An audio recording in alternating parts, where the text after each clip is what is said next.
the second day of the inaugural 9th grade World Congress. You can clap because why not? Yeah, that's right. I love that. For those of you that were here yesterday, I apologize. Some of what I'm going to just run through in the next 30 seconds or so might sound a little familiar, but there's a couple little variations on it. But I did want to provide a little context about the course, but also this project to just kind of frame it for you all. I also wanted to pose kind of a framing question that I would ask all audience members and also presenters to consider. And so first thing I would just say about the project, this is actually something that originally lived in 8th grade before 8th grade became focused on American history. It was a presentation research project that was actually piloted by Bart Frito and Topsy Post back in the mid-2000s. And since then, it's taken on a number of different iterations. If you have older children that were in 8th grade several years ago, they probably presented on World Congress or in World Congress about some of these very topics. So really what we've been doing is kind of a reinterpretation and a redesign of something that's been running for a really long time. The focus of the project is for the students to dig deeply into really, really complicated, pressing international issues.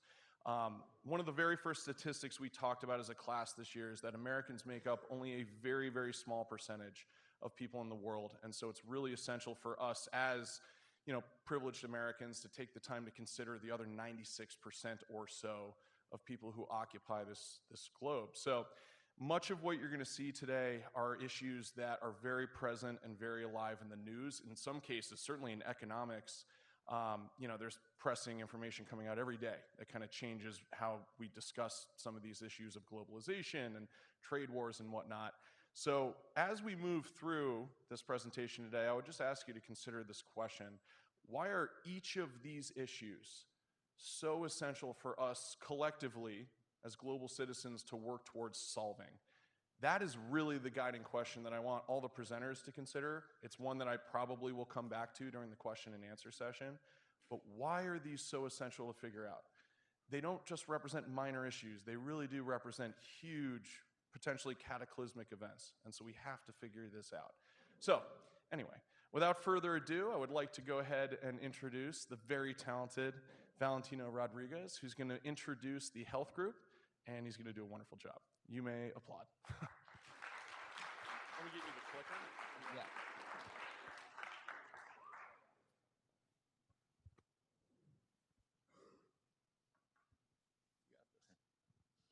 Hello, everyone. My name is Valentino Rodriguez, and I will be introducing the Health Task Force today. We believe that human health is at the greatest risk to human civilization, whether it be because of climate change, overpopulation, and low food resources, or a mental health epidemic. We believe these are the greatest risks to humans in the future. I'll be talking to you about climate change and its impact on lowered food resources. Nathan Berhe will then be talking to you about the mental health epidemic. I hope you enjoy our presentation.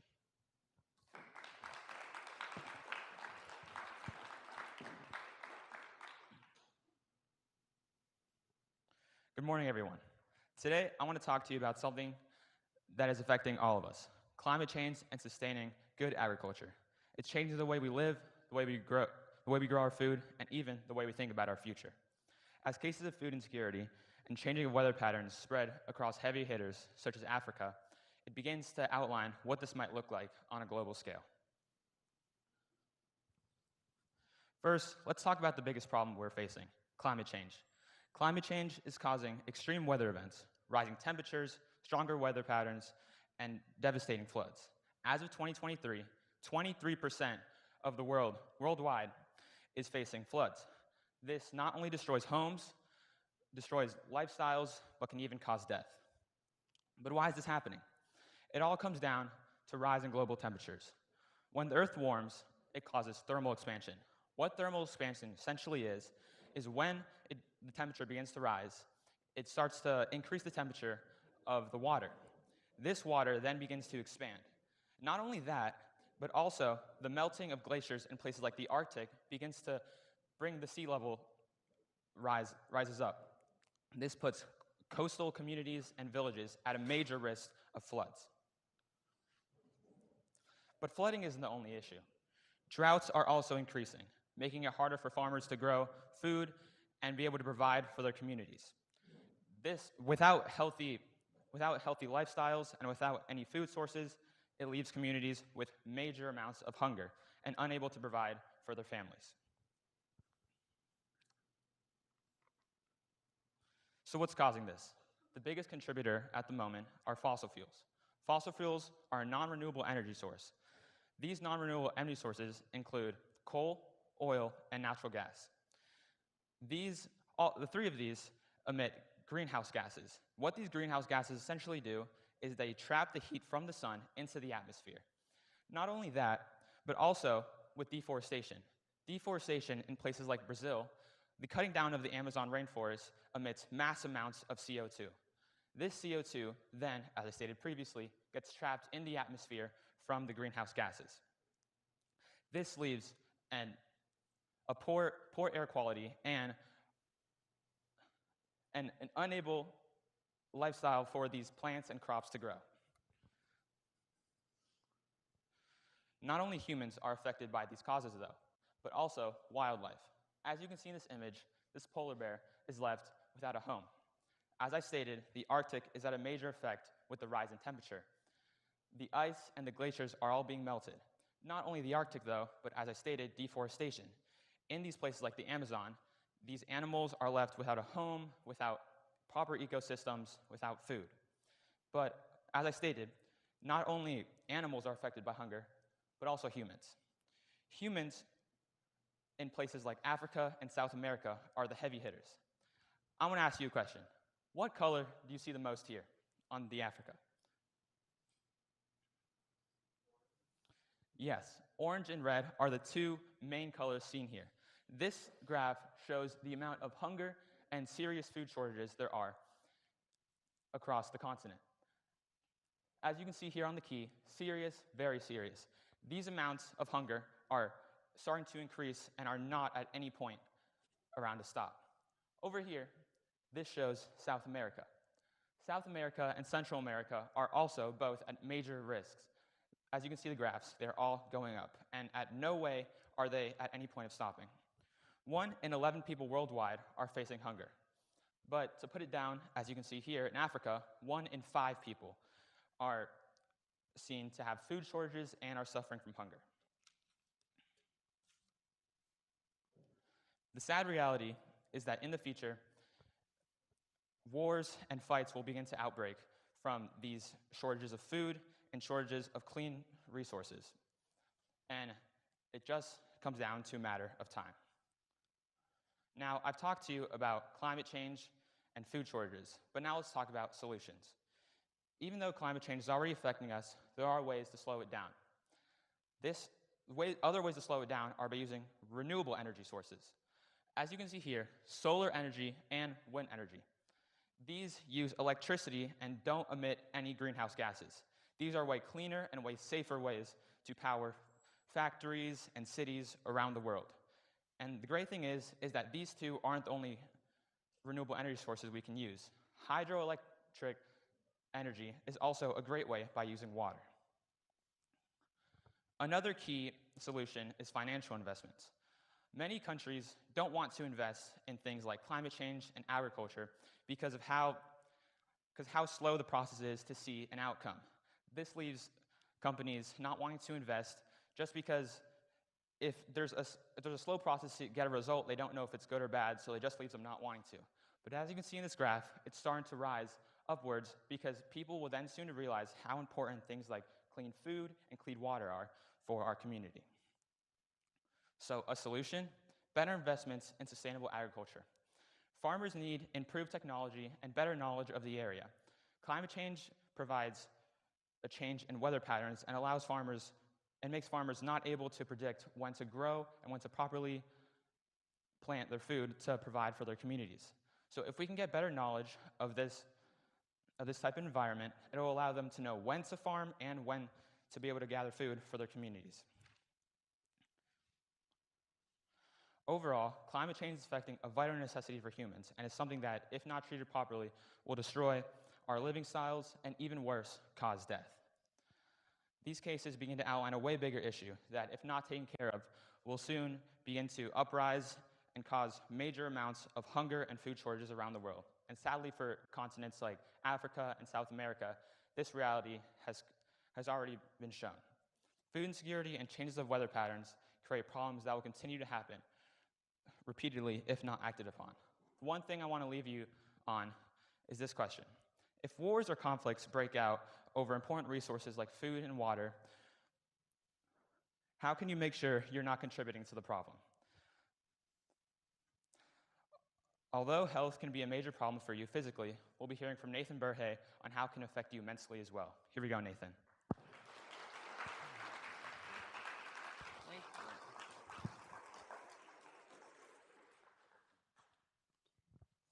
Hello, everyone. My name is Nathan Burhay, and I'm going to talk about the struggles of mental health awareness.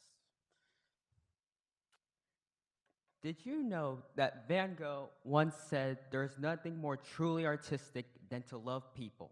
He had to deal with depression, and he had no support system to help him with his mental health.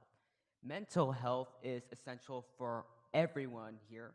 It helps us cope, helps us learn, and helps us build the world around us.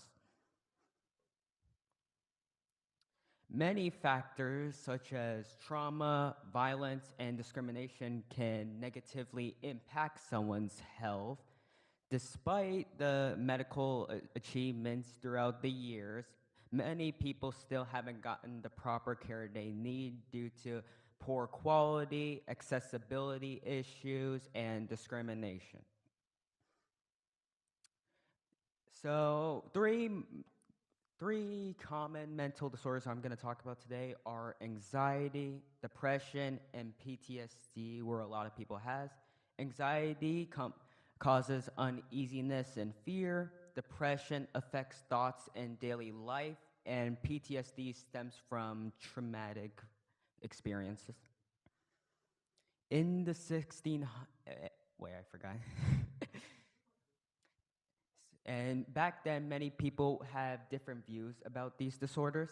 In the 1600s, French scholars would wrote about a term called melancholia, which would describe multiple anxiety disorders, because many people didn't know back then there were multiple types. In the Middle Ages, Christianity dominated people's views on depression, and it was seen as a sin, which led to unfairly outcasted from society. During the American Civil War, soldiers would relive through nightmares called nostalgia, where they would relive the traumatic events they experienced, which was called soldier's heart due to the rapid pulsing of their hearts. And in World War I, so it was the name turned into shell shock because stronger soldiers would have a strong reaction to the artillery shells exploding in the battlefield. So if there's any doctors in the audience, you would know about the DSM, which is a diagnostic guide for mental disorders, and the first edition was released in 1952, and it's been casually updated with new studies on new information on these disorders. And the terms of these disorders that you would probably know today haven't come out until the third edition. For an example of a study, there was this study from 21 countries where doctors ask patients if they have anxiety and if they needed it for dealing with mental health issues.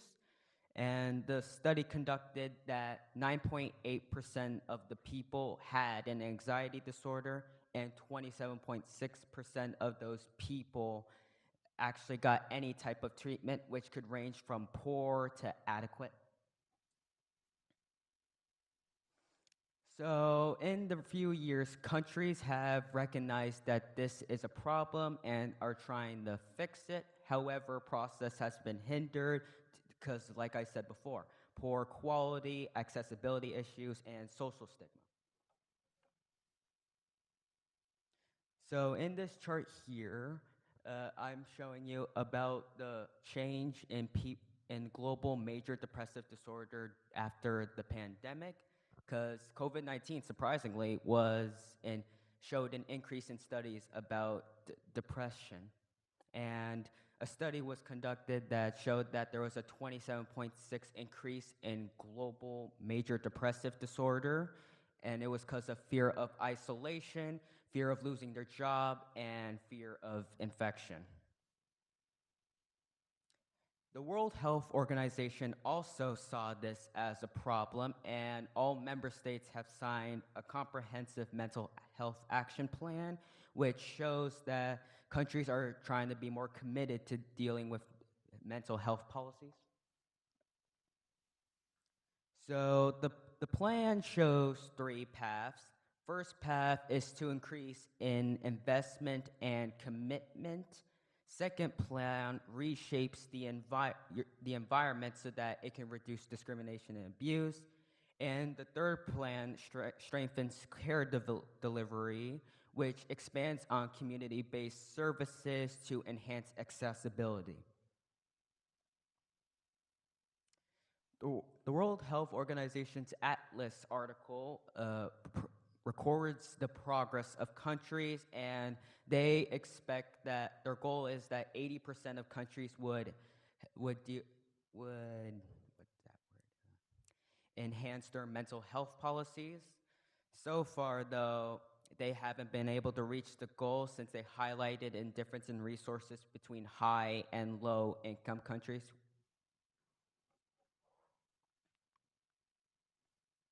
So, however, there were other examples of for countries to see that many other places where mental health care wasn't a model. For example, in the city of Trieste in Italy, they were known more for their community-based approach and to avoid using mass institutionalization. And over there, in that picture over there, China released that they would be building regional centers and hotlines to deal with their gaps in mental health policies.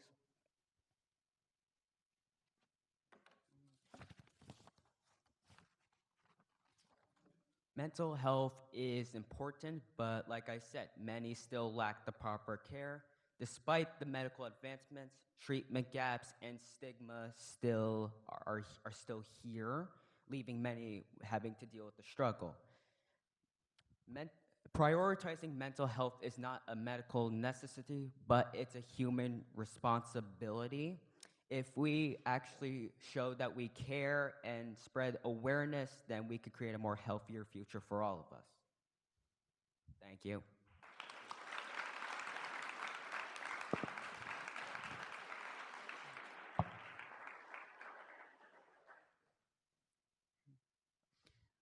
Okay, so me and Val speak. Now I'm going to end it with the conclusion. So overall, we believe that these health issues are a threat to humanity since climate change and mental health are big factors of the state of the world. The forecast of these challenges suggests that without caution, we could see a severe deficit in food and water supply and a widespread mental health crisis that could jeopardize public health on a global scale. Even though that these seem challenging, it can be easier to manage. All we have to do is just spread awareness. You could tell your brother, your sister, your friend, heck, the person next to you right now. Now, and if we actually pay attention to these issues and try to put more focus, then we can create a healthier world for all of us. Now, all I have to ask you this is, will you spread the message?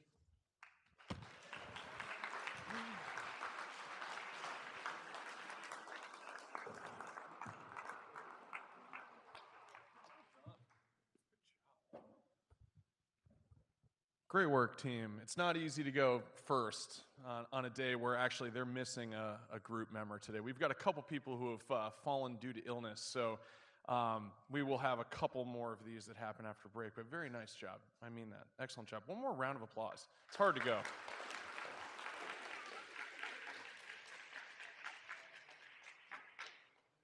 So to kind of tie your topic back to the question that I led with at the beginning of the presentation, I'd ask you guys just to take a moment, and it doesn't need to be a very detailed answer, but just to think for a second, why are both of your issues and your opinions so essential for us as global citizens to resolve and work towards fixing? So consider that for a second. And for other group members, while they're thinking, other task force members, this is basically the question I'm going to use today rather than kind of super specific questions like I was doing yesterday. So I believe, and many other people believe, that a human life is like the most valuable thing you can have. So taking care of your life, physically and mentally, they both kind of tie in together. And I feel like around the world we should all be taking care of ourselves, no matter if it's you're depressed or something, or you don't have enough food in your community. Just make sure to provide for yourself and to take care of the life that was brought to you. Can you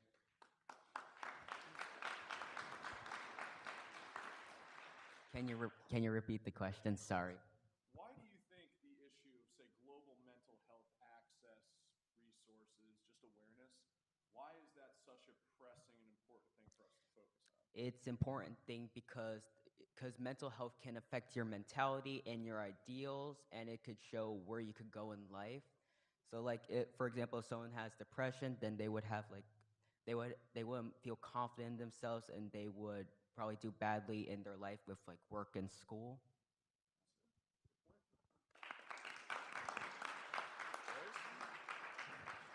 Congratulations, Health Task Force. You're free. You're able to go back to your seat. Well done. Next up, we are going to have the economics team approach the bench. Chris, are you doing the introduction? Wonderful.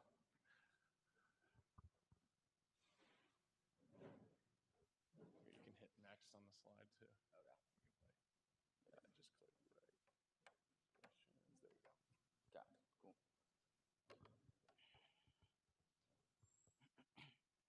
Good morning, everyone. I'm Cristiano Robertson, and I'll be discussing foreign investing in renewable energy.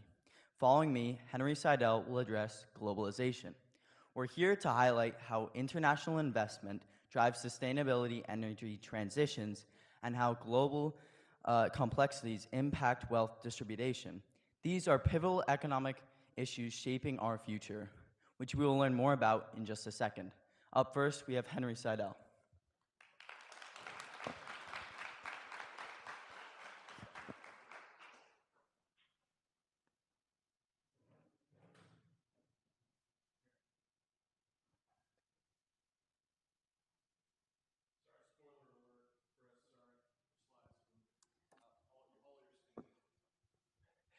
In 1975, ExxonMobil was the world's largest company with $42 billion in revenue that year.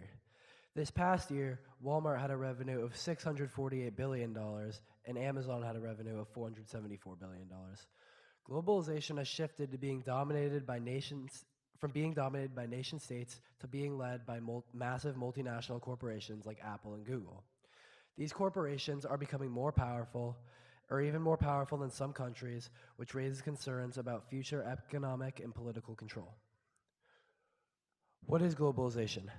Globalization describes the change in the world economy into a business, organization, or country to a world, global-wide platform. Whether it be trade or advertisement, globalization can be anything. The best way I've seen globalization described is by the Scottish philosopher Adam Smith. He is known as the father of modern economics, and this is the way he described it. He said that each country should make and manufacture what they're best at and transport that to other countries instead of trying to do everything themselves. With each country doing this, each country has the best of every single material, and that raises them to a whole other level. An early example of globalization is the triangle trade. Triangle trade took place in North America, Africa, and Europe. Europe transported manufactured goods since they were the most developed at the time. Africa transported slaves, and North America transported natural goods. With this, each continent and each country would get the best of what was made in each continent and develop to where we are today. This leads us into modern globalization, but first we need to go back to the Cold War. Back in the Cold War, the United Fruit Company was the main transporter of fruit in Central America. Also, during the Cold War, the U.S. was trying to get rid of communism and spread democracy. In Guatemala, the Guatemalan leader was trying to shift to communism, and the U.S. didn't want that. They partnered with the United Fruit Company and the United Fruit Company's strong private navy to take parts of Guatemala. In the end, the United Fruit Company ended up controlling 70% of Guatemala and could have easily colonized it if they wanted to. This leads us into modern globalization. Today, the internet is spreading greatly, and people are relying on it. Over the past couple years, you can see from this graph, the internet and social media itself has been rising at a great rate.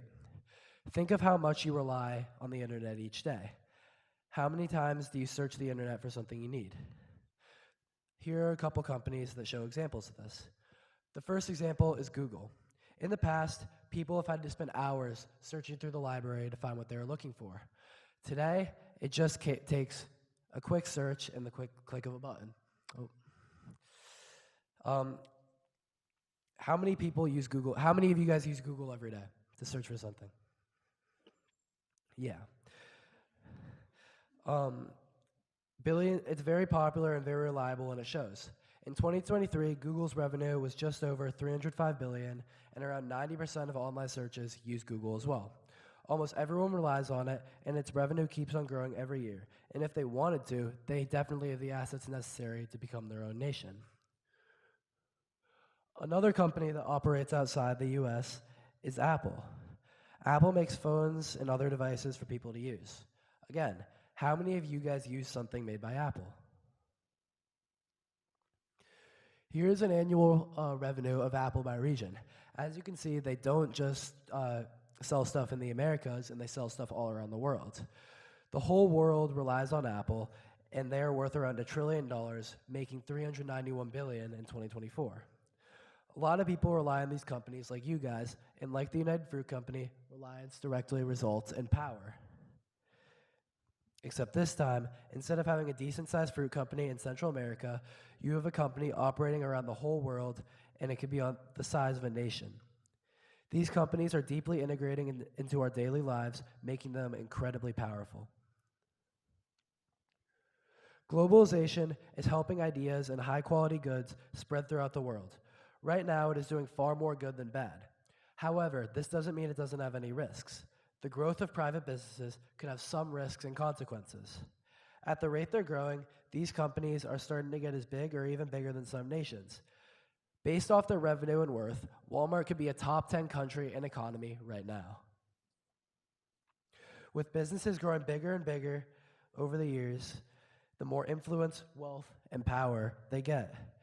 This could be a huge problem because if private businesses take control of large areas and decide to colonize it, that could lead to consequences like stock market manipulation, possible potential corporate-driven conflicts, countries relying too much on tech giants like Apple, and if companies grow larger than governments, they could dictate policies and even engage in conflicts. And once again, these companies have so much more influence than the United Fruit Company, so if we rely on them too much, they can have more power than anyone needs. Globalization is bigger than ever, bringing both opportunities and risks.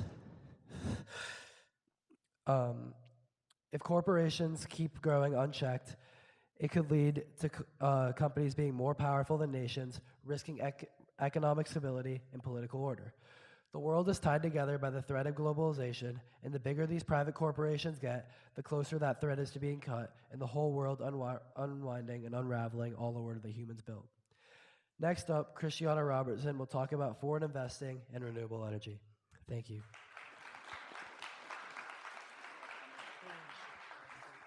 No, you didn't. You did good.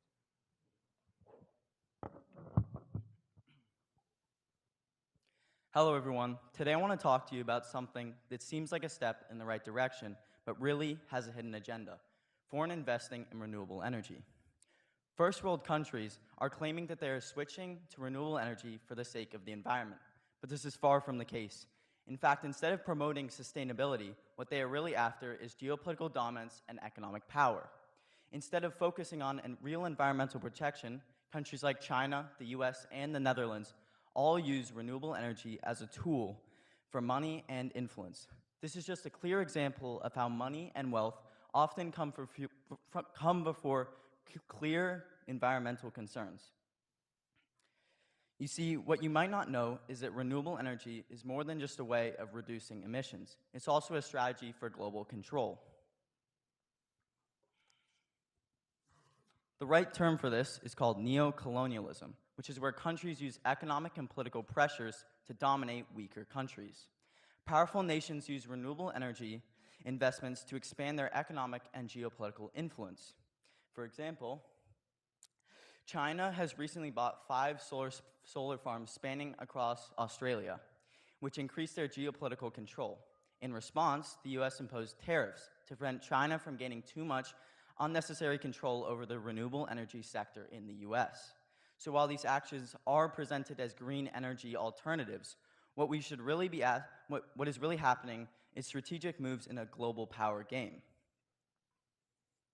One of the biggest examples of this is China's Belt and Road Initiative, which hosts some of the largest renewable energy projects worldwide. At first glance, you might seem that this is a great investment for the future, but it's actually left many developing nations in debt. This is because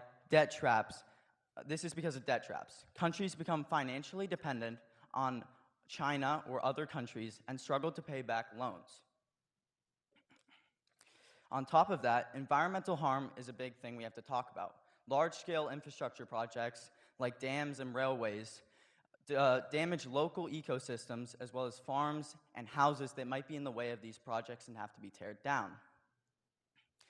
If this trend continues, and then also, China's growing dominance is something that's probably the most pressing thing right now. China has invested $650 billion globally, compared to the US's $76 billion.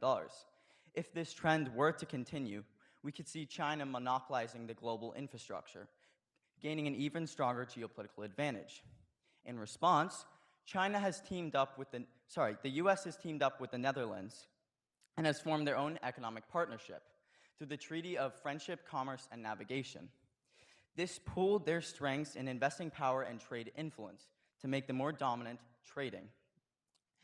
But are these first world countries in the West doing anything different than China? No. They're all putting power before actual environmental concerns. Some of the key strategies these countries like to use are lower tax policies to make investing cheaper and more accessible, tariffs on competing nations to make sure their competing nations aren't making any money on themselves, and then lastly, FDI redirection, which allows Western countries to maintain control of the global energy markets. Now, if we look short term, China and the US and the Netherlands will probably continue to dominate the global energy market. As well as that, geopolitical allies such as friendshoring, which is what I talked about with the US and the Netherlands, will probably continue to pop up more and more as time goes on. And because of this, developing countries will maintain to be financially dependent on these first world countries that are giving them these massive loans and that they are unable to pay back.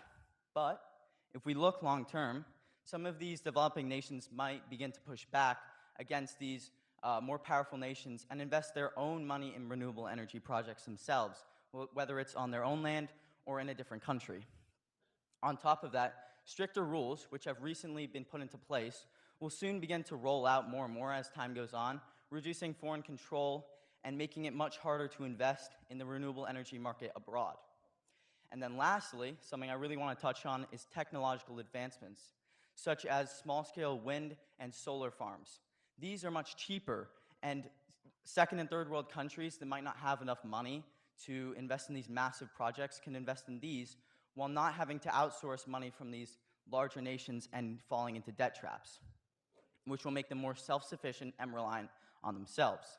So as the race for renewable energy continues, what we need to be asking ourselves are we truly transitioning to clean energy, or are we just shifting power into new hands? Thank you.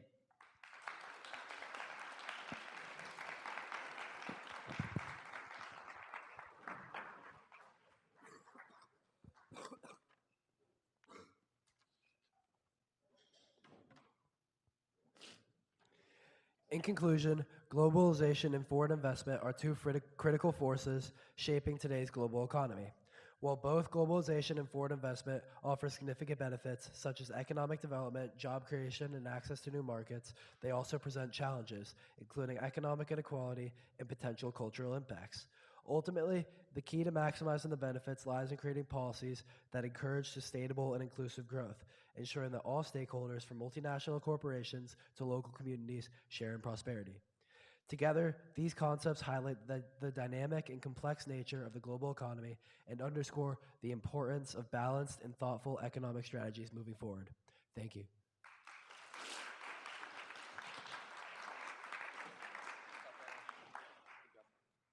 Thank you very much. Appreciate it.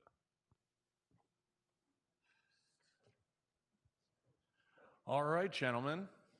I've got a quick question for you guys, a little different from the other ones. Sometimes as I'm listening, I have different thoughts, so I'm going to follow this one and see where it goes.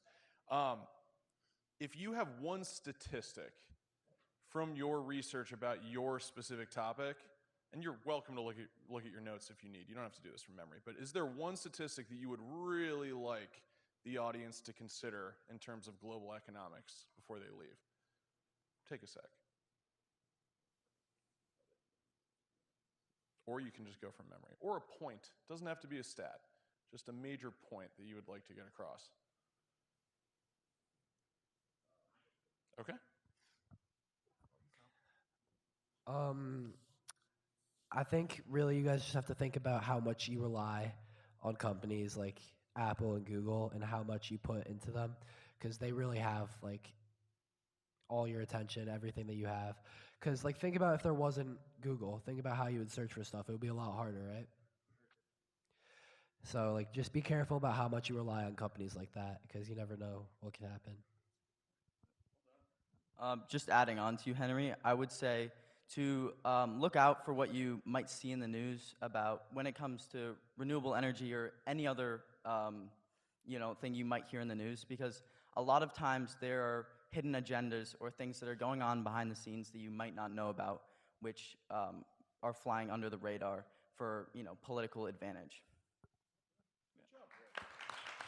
Good job. Very good. Congratulations, Economics Task Force. You are free. We are going to take a 5-minute break.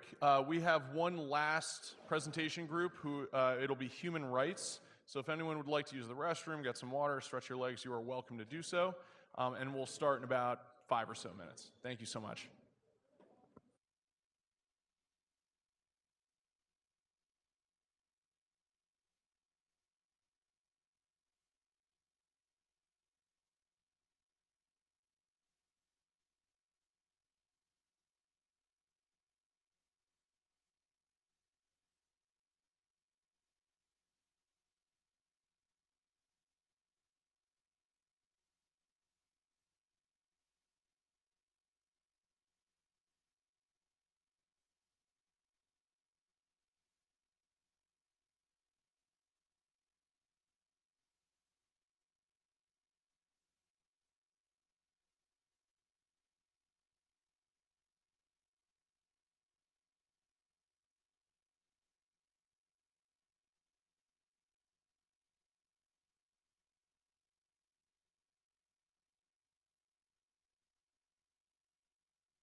All right, folks, we're going to hear from our last task force for the 2025 World Congress. Next up, we've got Ella Aguilai, who's going to tell us quite a bit about a number of issues involving human rights. So I will go ahead and introduce it to Ella. Good morning. My name is Ella Ugulai, and I'm a part of the Human Rights Group. During our presentation, you'll hear an ongoing theme of repression or even corruption and how it's giving certain people or groups or governments more power. So to start us off, you'll hear from Beatrice DuPont, who will talk about human trafficking and its importance. Then I will cover the topic of women's rights and what's preventing its progression. And to finish off our presentations, Caroline Irwin will speak about the importance of freedom and freedom of the press worldwide.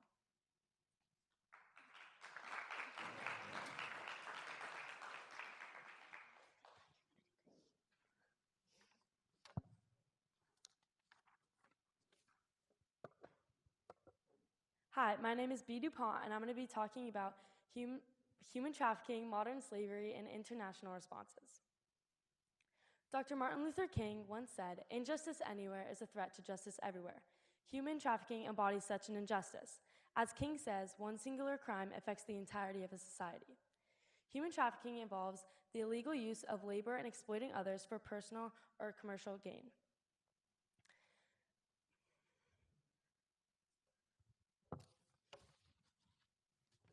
Human trafficking is a pressing problem throughout the world because of the supply and demand traffickers look for will always be available.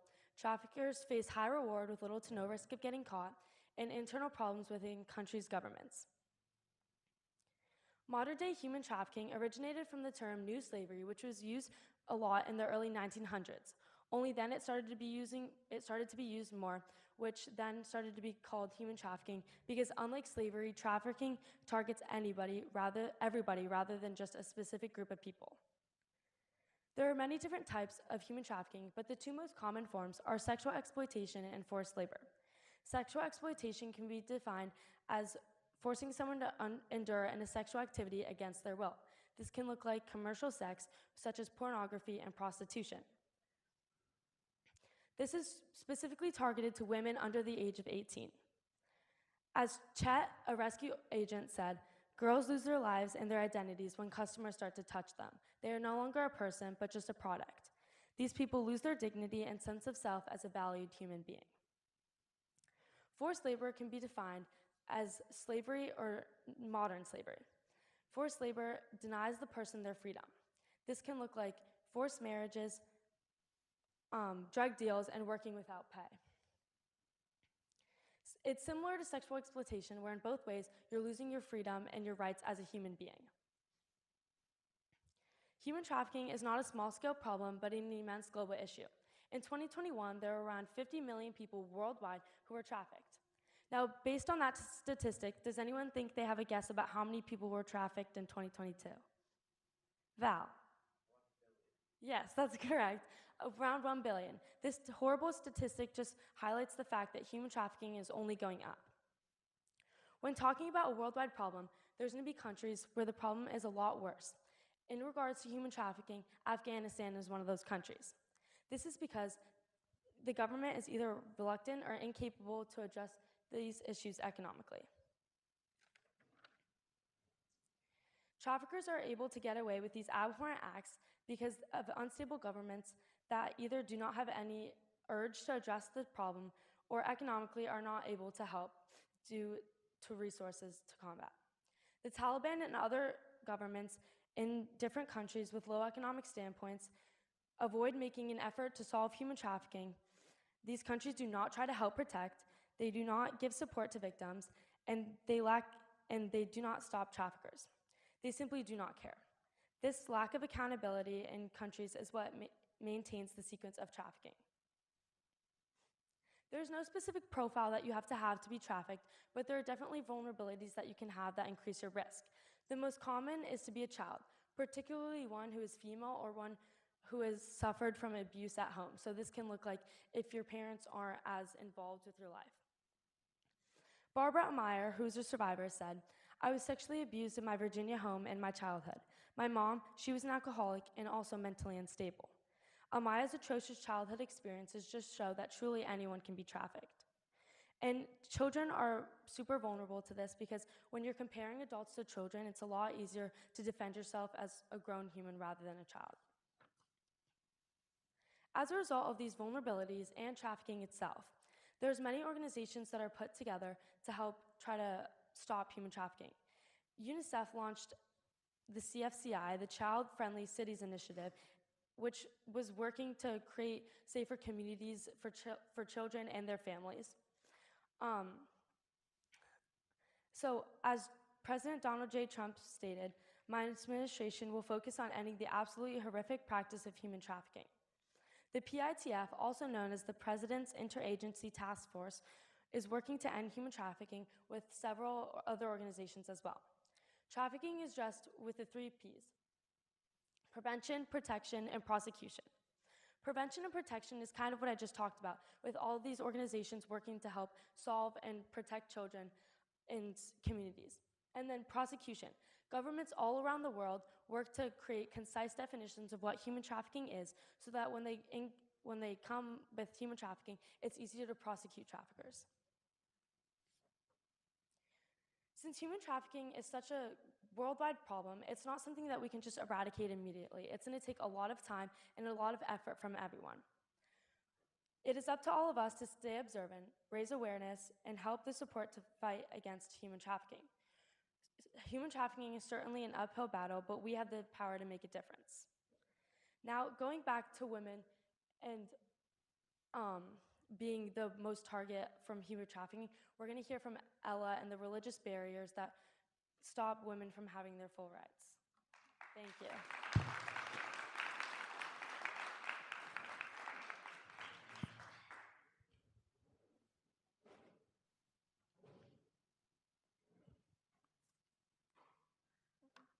Hi, today I'll be covering the topic of women's rights, and more specifically, how religion is one of the most significant barriers to the progression of women's rights, as certain religions can carry on the tradition of gender inequality that can lead to the restrictions on the freedom of expression, opportunities, and overall their legal rights.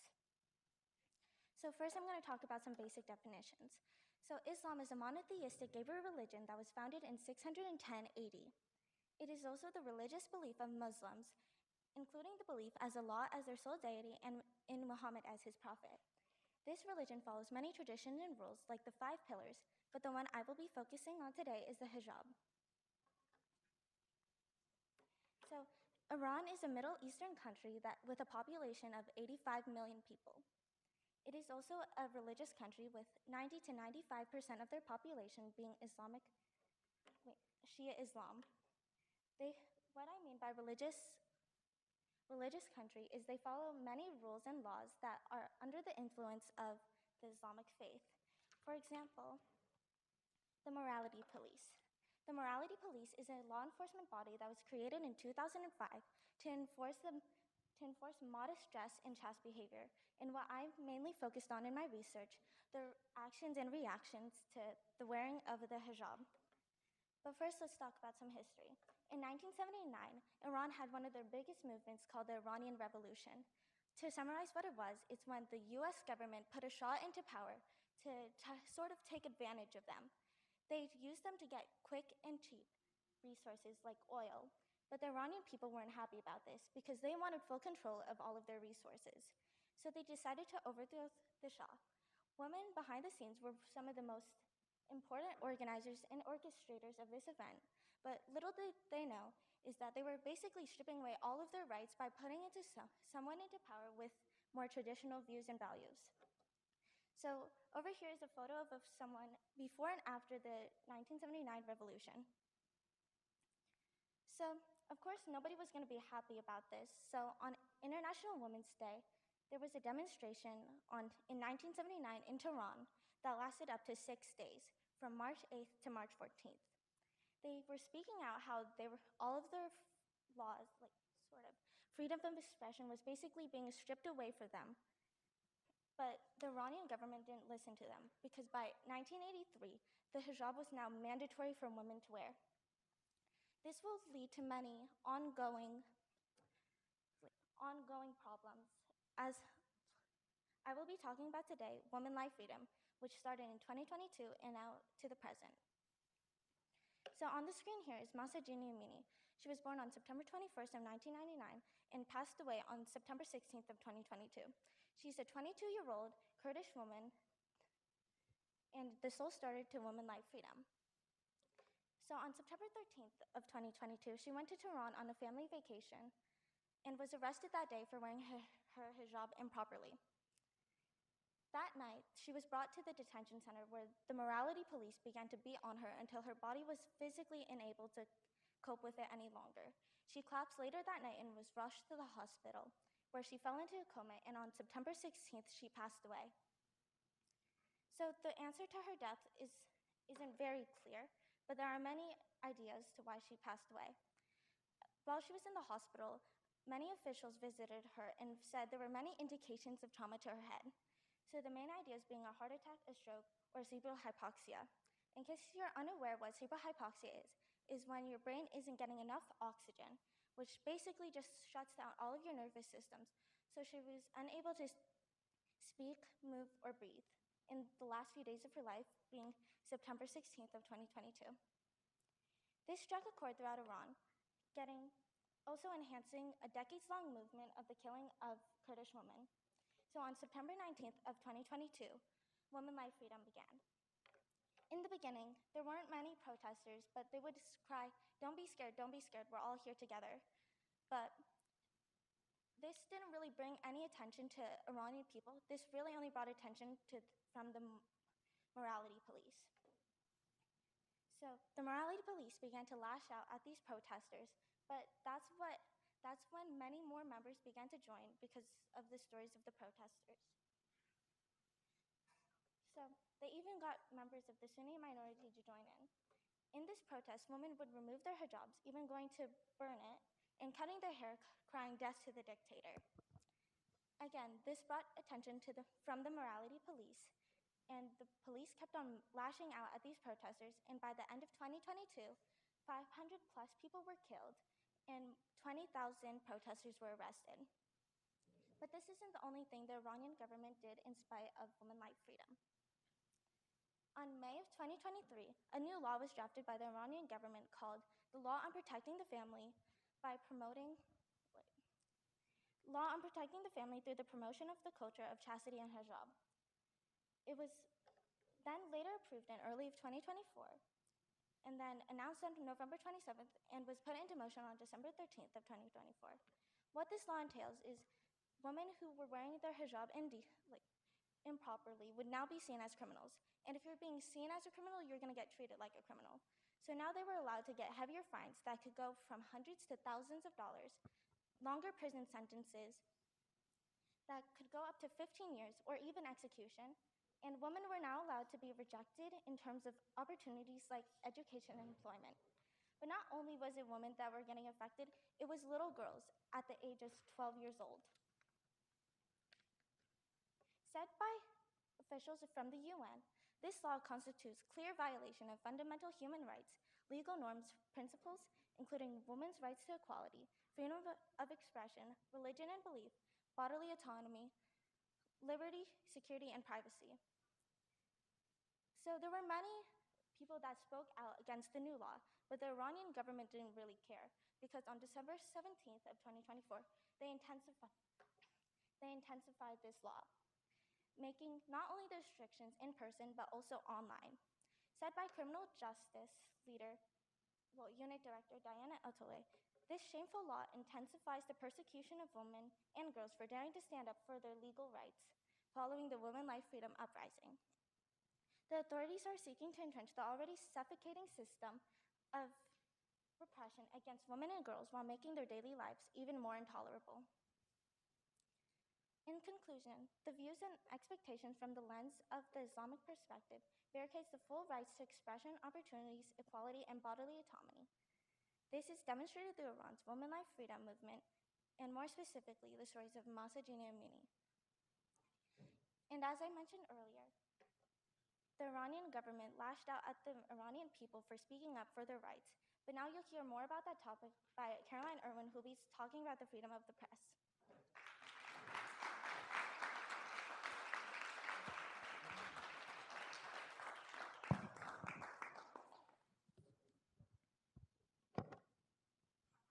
Hello, my name is Caroline Irwin, and today I'll be discussing press freedom and the fight for human rights. We live in an era where information is power, yet across the world, press freedom is disappearing. Governments are silencing journalists, restricting access to information, and distorting reality. The ability to seek and share the truth is under attack, and that puts democracy, human rights, and our own individual freedoms at risk. Protecting press freedom through legal safeguards and global cooperation is essential to assure access to reliable information and to prevent government overreach. First, let's define press freedom. Essentially, press freedom means that journalists can report freely without censorship or retaliation, and that also guarantees the right of everyone in the world to have access to truthful press. We can see, if we take a more historical look at press freedom, we can see that the press has been used as both a tool to uncover the truth, but also as a means to manipulate. For example, yellow journalism in the early 20th century was an incredibly important time where misinformation was used for political gain. And we're seeing that today a lot in authoritarian governments. It's important to differentiate authoritarian governments and democratic governments because they handle press freedom very differently. Democracies often have an easier time defending this right because they have interwoven laws into their constitutions. For example, Norway, which is ranked #1 in the world for press freedom, has specific sections of their constitution dedicated to freedom of the press. On the other hand, authoritarian governments who want to have centralized power and maintain that power for a long period of time use manipulation to convince the people that they're doing the best thing for their country. We can now look at a case study from Belarus that happened just a few months ago, where there was a presidential election where Alexander Lukashenko was reelected as the president of Belarus, marking 30 years as the president. In this specific case study, the press was used, one, to paint Lukashenko in a good light to their people, Belarus, and secondly, to lie about election results to the public. This kind of shows how press freedom really bleeds into other areas, like voting rights, which ultimately helps affect which people are in charge of governments around the world, which in turn affects international relations. We can also look at the Hong Kong protests in 2019. Essentially, these protests were a reaction to an extradition bill that was proposed by the Hong Kong government. And while this bill is pretty complicated, it was essentially the last straw for many people living in Hong Kong at the time, who had been fighting for press freedom and for suffrage for many, many years. This essentially created mass protests in Hong Kong, and millions of people would show up in different cities around Hong Kong to protest. And after about a month of these protests happening, the Hong Kong government cracked down upon protests and essentially illegalized dissent. And this kind of shows how, without press freedom, it ultimately affects other human rights. These human rights were stripped from the people of Hong Kong because they didn't have any press freedom, and that further diminished their human rights. Another important part of this case study was journalists. Journalism is becoming a more dangerous profession, and since the beginning of this year, 6 journalists have died, and over 500 are being detained right as we speak. This is crucial because journalists are really the only way we have true access to accurate information. And without them, we really can rely less on what we hear from especially media sources that are connected to our governments. Let's look at the forecasting. In terms of forecasting, if I'm being frank, the future of press freedom looks pretty bleak, but that doesn't mean there's nothing that can be done. Firstly, it's very important that the UN can enforce its 19th article, which essentially states that humans will have the freedom of expression and, in turn, the freedom of truthful information. If they can start enforcing this and having consequences for countries around the world that do not abide by this, then we can kind of have a better grasp as a world on what is allowed and what is not allowed in terms of diminishing these rights. You might be asking, what can we do? Well, firstly, we can support independent journalism and journalist outlets. We can also help encourage education. Education truly is the best way to combat misinformation. And If we can educate people about media literacy and that not every piece of information that they are getting is true, and in turn we can also teach them how to research and find the truth, then this can kind of help with governments, and their governments won't be able to control and manipulate their people so much. To conclude, the loss of press freedom leaves people susceptible to false information and corruption. As press freedom around the world declines, the need to protect it is more urgent than ever. Access to truthful information should not be considered a privilege, but a human right.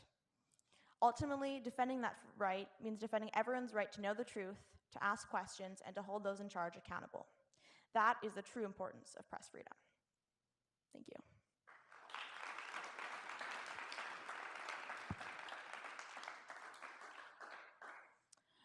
I will now conclude our task force by kind of reminding everyone that at the core of human rights is the belief that every person deserves dignity and freedom. Yet across the world, these rights are being violated through the suppression of press freedom, the exploitation of trafficking victims, and the systemic oppression of women. These are not isolated issues. They are interconnected struggles that thrive where injustice goes unchallenged. A world that silences journalists allows corruptions to spread. A world that ignores human trafficking enables modern slavery. A world that denies women their right denies them their humanity. Defending human rights means standing up against oppression in all forms, demanding accountability, and refusing to accept silence as an answer. Justice depends on action, and the time to act is now. Thank you.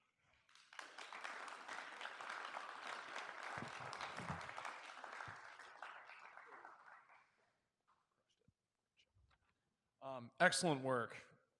That was honestly human rights. That was a very powerful and very well-delivered way to end 2 days of pretty heavy material. I'm not going to lie. In some cases, it's kind of hard to hear about some of these things and feel optimistic. And actually, to that point, that's kind of the question I wanted to ask you all is, when we consider, we heard from you all for like the last 20 minutes or so, give or take. When we consider all the different points that you highlight, it is hard to feel hopeful about the future in your topic. But is there anything that could give the audience a little sense of hope? Something that you even started to mention this, Caroline, a little bit, but like something active that we can do in order to kind of make steps of progress, in your issues. So hope, any steps we can take. Consider that for a sec.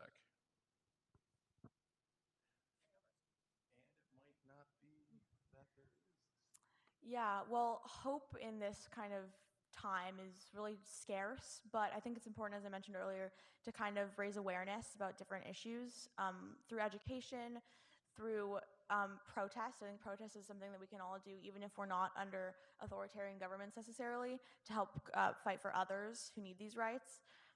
Yeah, and I think that's kind of the most important thing. To be honest, I don't think there's really any getting better for my topic because the new laws that were just enforced just happened on December 13th, so just like a couple of months ago. So I don't really see it getting any better. And it's kind of the same for human trafficking. It's such a big problem, and there's not really anything that we can do. I think if we were to do anything, we can all raise awareness, but it's just not something that's going to go away. Either way, thank you all very much. Well done.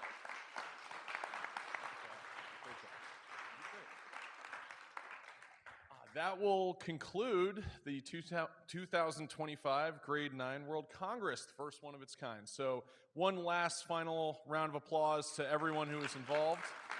Huge thanks. Sorry.